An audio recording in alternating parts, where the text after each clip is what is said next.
Bienvenidos al proyecto México Busca Igualdad. Este proyecto fue creado como parte de una iniciativa del Centro de Estudios y Formación en Desarrollo Humano, ACE, o CEFODE, y por su servidor, Jorge Villagómez, un voluntario CEFODE. El propósito de este proyecto es crear una serie de videos para informar a la población de diferentes grupos vulnerables o minoritarios en nuestra sociedad, cómo se conforman, con qué retos se enfrentan en la actualidad y qué recursos existen para ayudarlos. Esperemos que después de ver estos videos, ustedes se motiven a participar en el mejoramiento de nuestro país a través de la asistencia de estos grupos. Les agradecemos su atención e interés. En esta ocasión, nos enfocaremos en las personas con discapacidad, las cuales, de acuerdo al censo de la INEGI, que es el Instituto Nacional de Estadística y Geografía, el 6.2 millones de personas viven en condición de discapacidad. De ellas, 2.5 millones son adultos mayores que cuentan con la pensión para el bienestar de las personas adultas mayores y 1 millón más son derechohabientes de la pensión para el bienestar de las personas con discapacidad permanente, más 1 millón de personas que se espera se registren en el próximo mes de junio. De acuerdo a la pensión para el bienestar de las personas con discapacidad, hay 5 tipos de discapacidad a las cuales se enfocan. A continuación, estaré definiendo cada una de las discapacidades que la pensión para el bienestar de las personas con discapacidad considera. Empecemos con la discapacidad intelectual.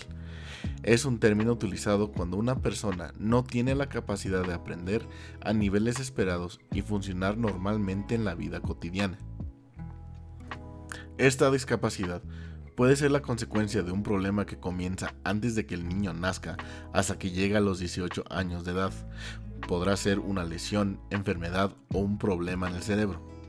Algunos ejemplos de este tipo de discapacidad son las personas con síndrome de Down, el síndrome de alcohólico fetal, el síndrome X frágil, afecciones genéticas, defectos congénitos e infecciones que ocurren antes del nacimiento. En otros casos, se podrá presentar cuando una persona es mayor, como por consecuencia de lesiones graves a la cabeza, accidentes cerebrovasculares o cierto tipo de infecciones. Una forma que podemos reconocer la discapacidad intelectual es de que las personas se sienten, gateen o caminen más tarde que otros niños, aprendan a hablar más tarde o tienen algún problema para hablar, tienen dificultad para recordar cosas, problemas para entender las reglas sociales, tienen dificultad para ver las consecuencias de sus acciones o tengan dificultad para resolver problemas. Como en todos los casos, se recomienda que se hable con un médico o enfermera para que puedan diagnosticar de acuerdo a la persona y les recomienden cómo proseguir. A continuación, hablemos de la discapacidad psicosocial, la cual es la limitación de las personas que presentan disfunciones temporales o permanentes de la mente para realizar una o más actividades cotidianas.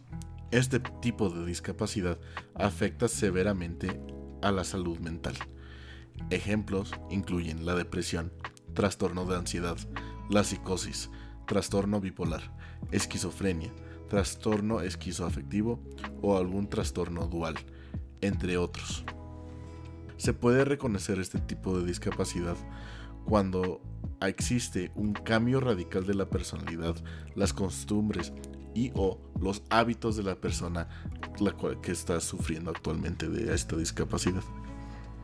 Por lo tanto, se recomienda acudir a un profesional de la salud para poder recibir el diagnóstico adecuado y, si es necesario, algún tipo de receta o tratamiento. Después tenemos la discapacidad auditiva. La podemos entender como la falta, disminución o pérdida de la capacidad para oír en algún lugar del aparato auditivo y no se aprecia porque carece de características físicas que la evidencien. Las causas de esta discapacidad pueden ser congénitas, hereditarias o genéticas, siendo esta la más importante y poco previsible. También se pueden adquirir por problemas de partos anormales, causa fetal o materna, por otitis media y meningitis bacteriana, que producen un deterioro paulatino de la audición o por ruidos de alta intensidad. La gravedad de esta discapacidad yace en que puede afectar el tipo de lenguaje y comunicación que la persona que tiene esta discapacidad puede sufrir. Después tenemos la discapacidad física, la cual hace referencia a la disminución o ausencia de funciones motoras o físicas que a su vez repercute en el desenvolvimiento o forma de llevar a cabo determinadas actividades en una sociedad que presentan severas limitaciones y barreras. Esto entendiéndolo como las discapacidades físicas son todas relacionadas con el cuerpo, miembros y órganos en general, originadas en los sistemas musculoesqueléticos, nerviosos, el sistema respiratorio, gastrovascular, hematopoyético, el aparato digestivo, urogenital, endocrino, piel y anejos y neoplasias. Como ejemplos, tenemos las deficiencias articulares, amputaciones, epilepsia, tetraplegia, asma o algún trasplante de pulmón, cardiopatías, arritmias, anemias, inmunodeficiencias no secundarias a infección por VIH, enfermedades del hígado, incontinencia, deficiencias del riñón, incontinencia urinaria, hipertiroidismo, la diabetes, psoriasis o algunos tipos de tumores. Por último, tenemos la discapacidad visual, la cual se define con base en la agudeza visual y el campo visual. Se habla de discapacidad visual cuando existe una disminución significativa de la agudeza visual, aún con el uso de lentes, o bien una disminución significativa del campo visual. De acuerdo con la Organización Mundial de la Salud, en el mundo hay al menos 2.200 millones de personas con deterioro de la visión cercana o distante. En al menos 1.000 millones de aquellos casos, alrededor de la mitad, la discapacidad podrá haberse evitado o todavía no se le ha aplicado algún tratamiento. Las principales causas de esta discapacidad son errores de refracción no corregidos y las cataratas.